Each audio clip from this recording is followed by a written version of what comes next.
nggak ada sedikit pun kadarnya di sisi Allah Subhanahu wa ta'ala. Kalau ada kadar di sisi Allah Subhanahu wa ta'ala, maka sungguh orang kafir nggak akan diberi dunia tersebut. Sebagaimana Allah tidak memberi surga kepada orang kafir karena berharga. Mereka akan mendapatkan neraka.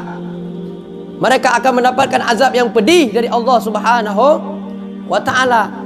Makanya mereka nggak diberi surga oleh Allah Subhanahu wa ta'ala. Orang kafir yang kufur kepada Allah, yang tidak taat beriman kepada Allah, kepada Rasulnya Allah Subhanahu wa ta'ala. Maka karena dunia ini nggak berarti bagi Allah Subhanahu wa ta'ala, maka dunia itu juga akan diberikan kepada orang kafir. Kalau kita naik mobil, orang kafir juga naik mobil. Kalau kita punya rumah mewah, mungkin orang kafir juga punya rumah mewah. Namun mereka itu hanya diberikan surga dunia, surga akhirat udah nggak diberikan lagi. Maka orang yang beriman itu dia memikirkan tentang yang lebih kekal, yang hidup selama-lamanya. Adapun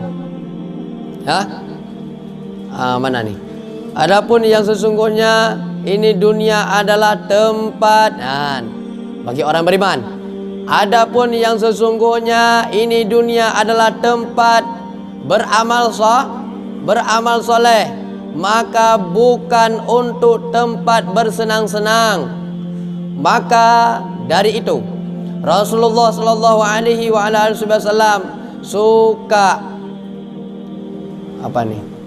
meninggalkan keenakan dunia. Rasulullah itu meninggalkan keenakan dunia.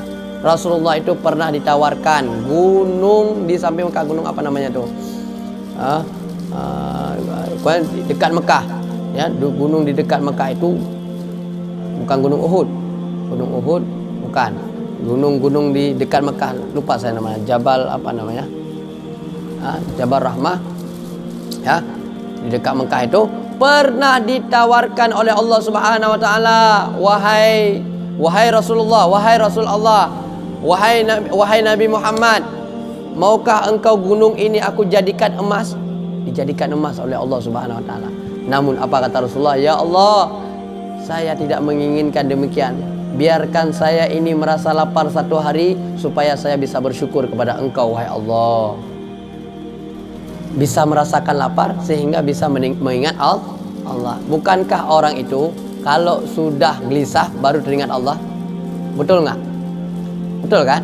Orang kalau udah gelisah, punya problem yang banyak, baru ingat Allah.